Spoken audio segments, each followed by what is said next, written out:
Olá, meus irmãos e minhas irmãs, que a paz de Deus que excede todo o entendimento, guarde os vossos corações em Cristo Jesus. Deus vê quem ninguém vê e prepara a próxima geração. Você acredita que Deus pode abrir caminho onde a cultura, as pessoas ou as circunstâncias dizem que não existe possibilidade? No capítulo 27 de Números, nós vemos um lugar inspirador. Ele fala sobre justiça, propósito, herança, liderança e continuidade. Deus mostra que ele ouve, ele ouve a voz daqueles que buscam justiça e prepara novos líderes e continua cumprindo a sua promessa de geração em geração. Nesse capítulo encontramos histórias marcantes. As filhas de Zelofeade, que mudaram a história da herança em Israel, e a escolha de Josué como sucessor de Moisés. Se você já está com a sua Bíblia, vamos à nossa leitura. Aproximaram-se as filhas de Zelofeade, filho de Éfer, neto de Gileade, bisneto de Maquir, trineto de Manassés, pertencia aos clãs de Manassés, filho de José. Os nomes de suas filhas eram Mahalá, Noa, Ogla, Milca e Tirza.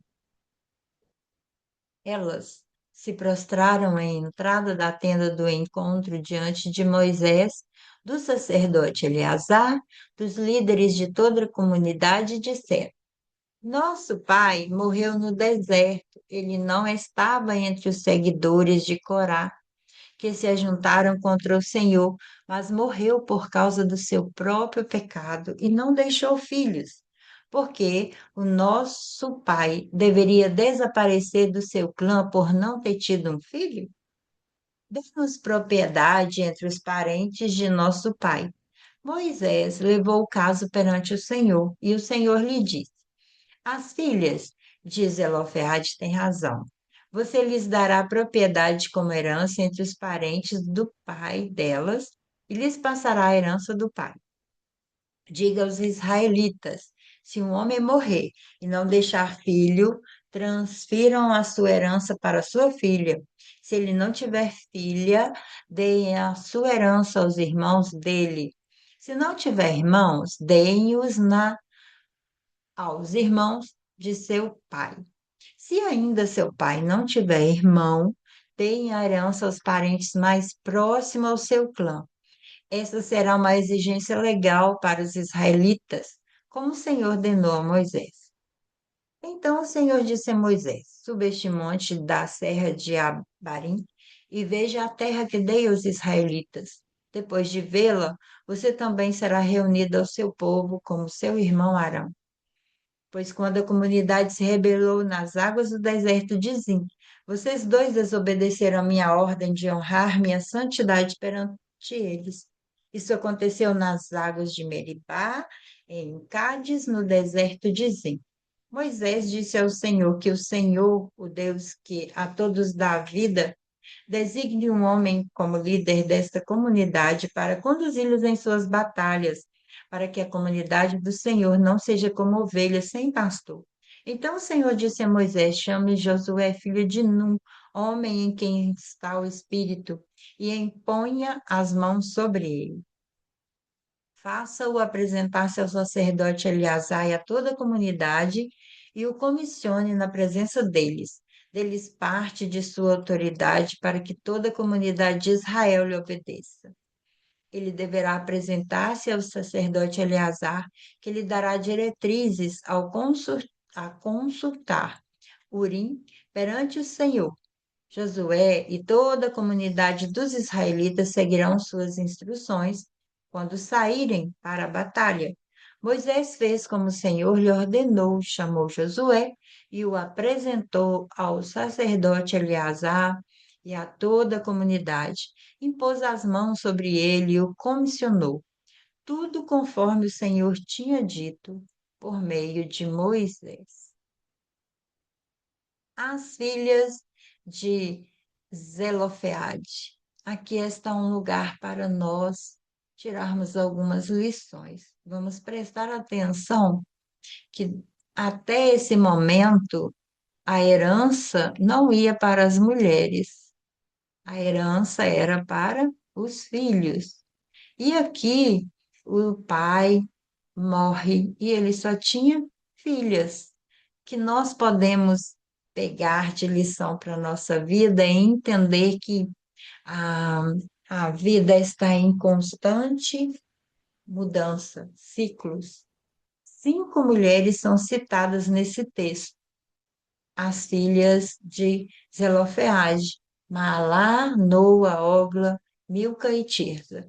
Elas vão até Moisés para pedir que ele possa trazer para a vida delas ou mudar, vamos dizer, uma tradição que era a herança. Pela tradição da época, elas perderiam o direito da herança da família.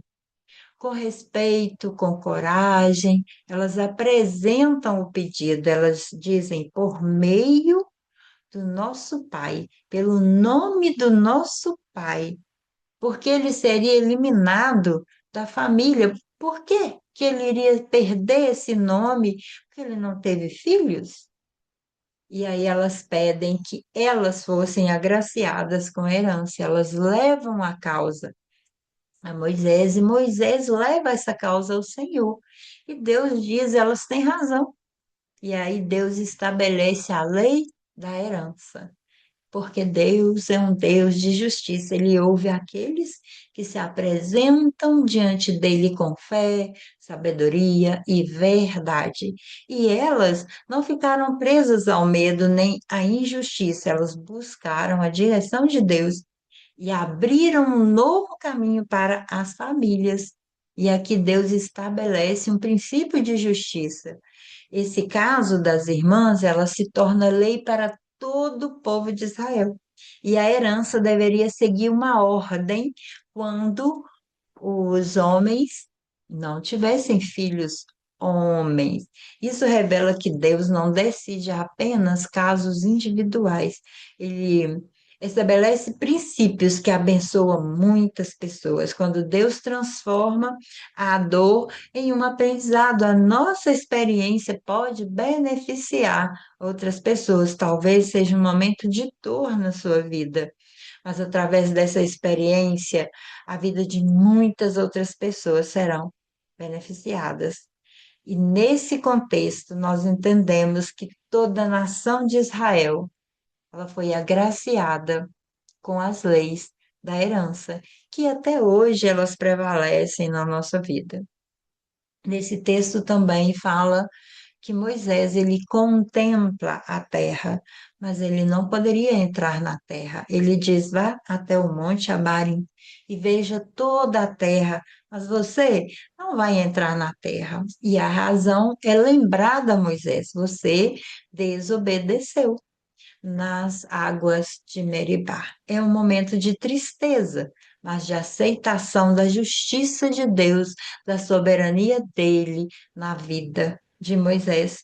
Mesmo grandes líderes enfrentam consequências de suas escolhas, e assim Deus continua usando as nossas vidas para tudo aquilo que ele tem de propósito e para tudo aquilo que ele nos confiou.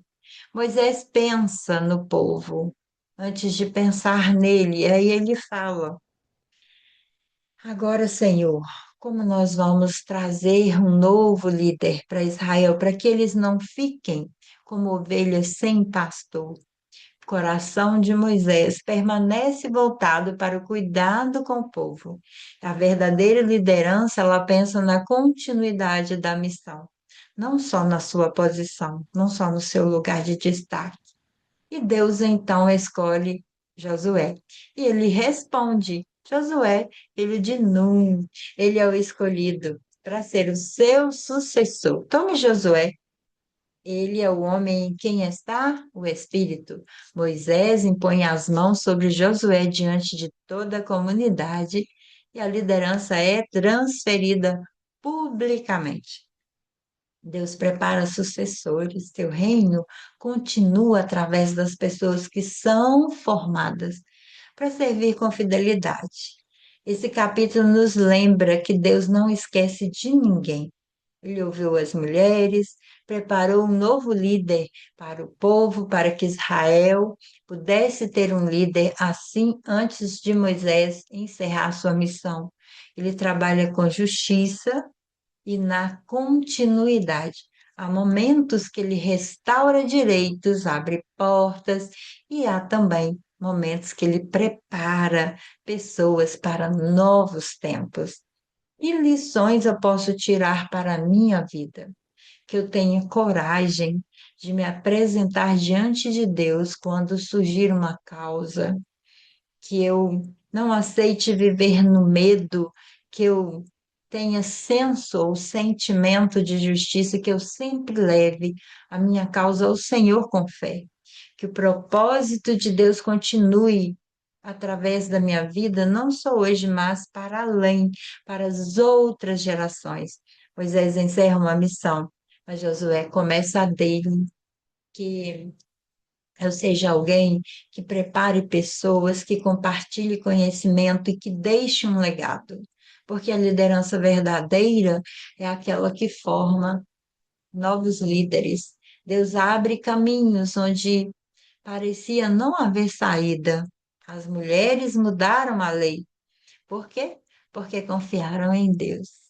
Não há limite às possibilidades, né? Não há limite para Deus quando se trata de possibilidades.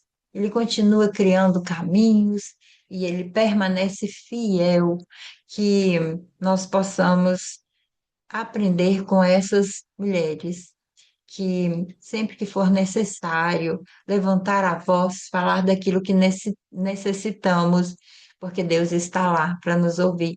Existe alguma coisa na sua vida que Deus pode intervir, que você ainda não teve coragem para confiar e implorar pela justiça? Ou talvez até se preparar para uma próxima etapa na sua jornada? Deus faz justiça, ele honra aqueles que o buscam e prepara novas gerações para continuar os seus propósitos. Que ele possa me abençoar, possa te abençoar, que possamos aprender todos os dias com a sua palavra. Até nosso próximo momento de leitura da palavra de Deus.